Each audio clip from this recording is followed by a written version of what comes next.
Last year, in 2020, on 11th of July, we were commemorating 25 years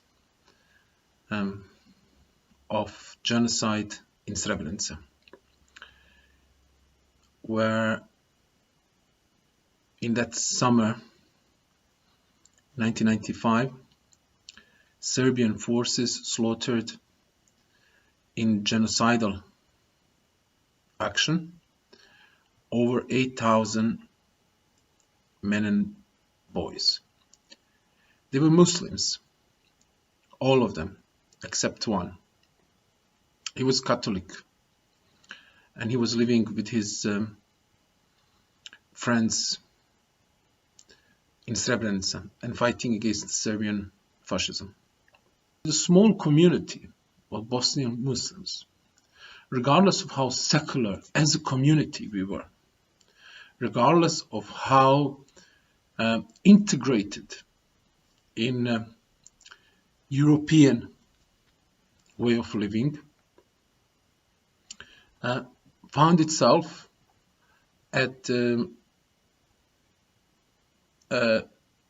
tip of the sword of this aggression. Srebrenica in 1995 was culmination of genocidal activities. Srebrenica was a tip of the iceberg of 3 years of perpetrating genocide in Bosnia and Herzegovina, in whole of the Bosnia and Herzegovina.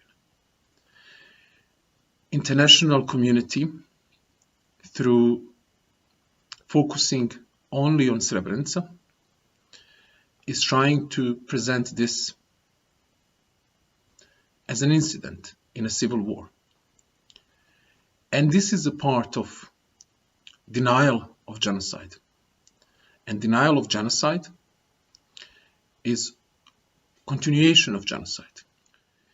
I would like to talk about a process of demonization of community, of whole people, of nation, of group. Demonization that leads eventually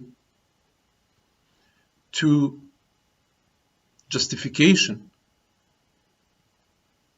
in committing genocidal act. I was only 15 years old when the war started in Bosnia and Herzegovina. I cannot remember exactly the process of demonization that the Serbian war machine has done in preparation for a genocide. But later on, I studied a recent history, and I would say a recent history of Bosnian Muslims since 1878, when the Ottomans cowardly left Bosnia and Herzegovina. They left without fighting. They left and they took all their weapons with them. And they left Bosnian Muslims in Bosnia, unprotected, to face a new occupier, Austro-Hungarian Empire. As soon as Austro-Hungarian Empire took over Bosnia and Herzegovina, the process of revenge started.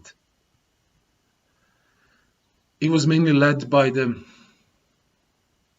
Croats, Catholics, but later on, the Serbian nationalism actively took part in it. For the first 30, 40 years, that process was quite slow and not clearly visible to the Bosnian Muslims. But later on, after First World War and creation of Kingdom of Serbs, Croats and Slovenians, Bosnian Muslims found themselves completely isolated, lost, completely neglected and pushed aside. So in eyes of Serbian soldiers, it was okay to kill Bosnian Muslims, women, children, elderly, to steal their property, to expel them, to destroy mosques, to rape their women, to torture, to slaughter, because they were brought up through folk songs, stories, narratives that Bosnian Muslims are Turks, Asians, invaders, that if we are not foreigners, are Slavs who betrayed their religion and left and betrayed Christendom, Orthodox Christendom. This ability to slaughter innocent has frightened me since I know for myself. And I have been thinking, how is that possible?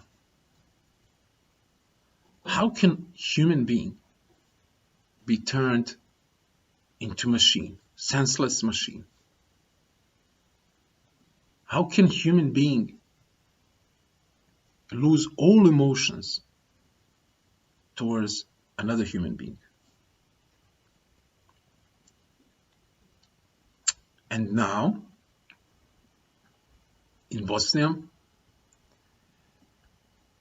I'm starting to see a process that is slowly giving me answers to this previous question. How can a human being lose all emotions towards another human being? And it is to do with the refugees, immigrants, people who for the last 5 years or so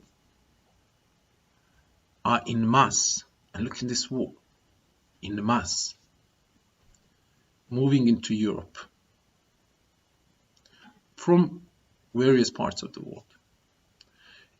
Initially, and that's how it was presented to us, was humanitarian crisis because of war in Syria and other places. And the good Europeans let those poor refugees into Europe. And then, and that's how the narrative goes, of course, they realized that they made the mistake that too many of refugees are coming and that they are becoming threat. So they started closing the borders. Such a group exists in Bosnia and is stuck in Bosnia. There are about between 4 and 10,000 of them. Exact number is hard to ascertain. Most of these people, in their way to cross over to Croatia, go to the northwestern part of Bosnia, area around the Bihać, that in last war, in the war against Bosnia and Herzegovina, was surrounded enclave for 3 years. People in Bihać area suffered so much.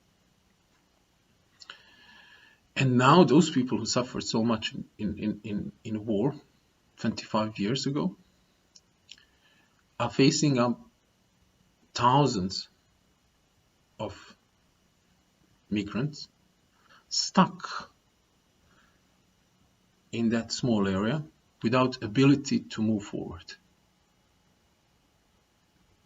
And the process of dehumanization of migrants started about 2 years ago, maybe a little bit more, and is now reaching a point where there are protests against them. There are protests to house them. There are protests from the local community to have them there.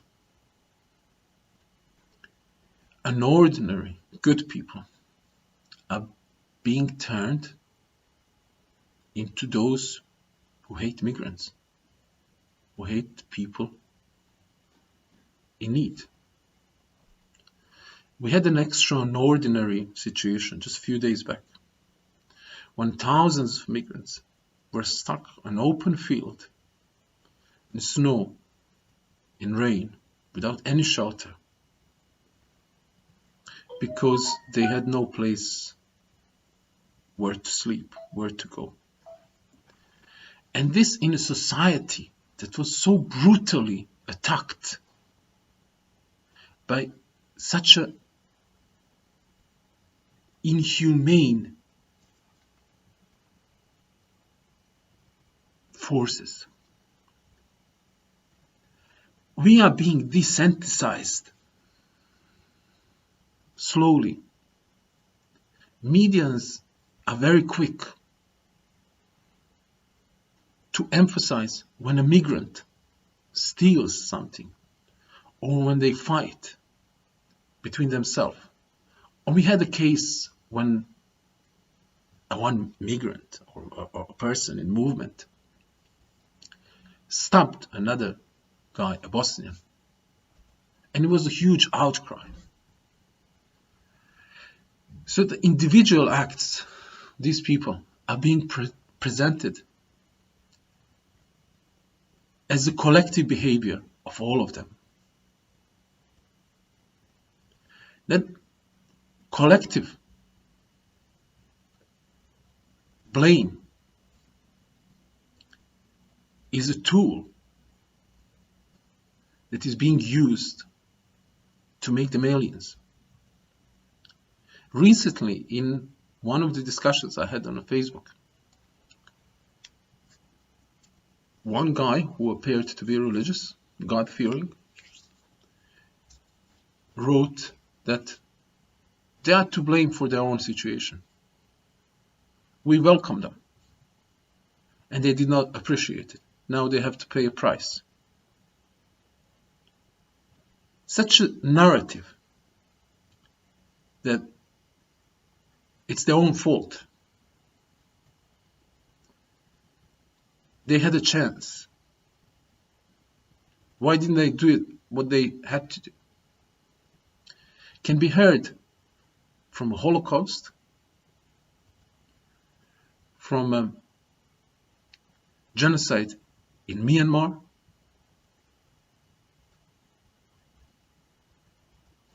to the genocide in Bosnia. Serbs were saying, Serbian forces were saying, Serbian soldiers, Serbian academians, Serbian media was saying it. It's their own fault. They should have listened to us. They should have accepted. They should not have called for independence. They should not have asked to be recognized as a separate community, as their own identity. So now we are facing in Bosnia the very important struggle that the Bosnian Muslims are involved in. It's a struggle for our own soul. It's a struggle to resist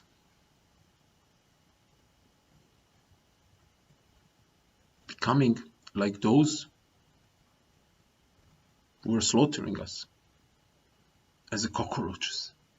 if we continue this way,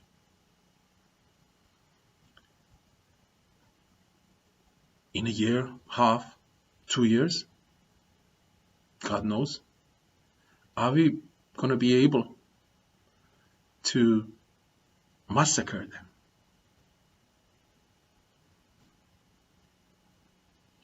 This is a question that is worrying. So I hope that in an emotional way, I managed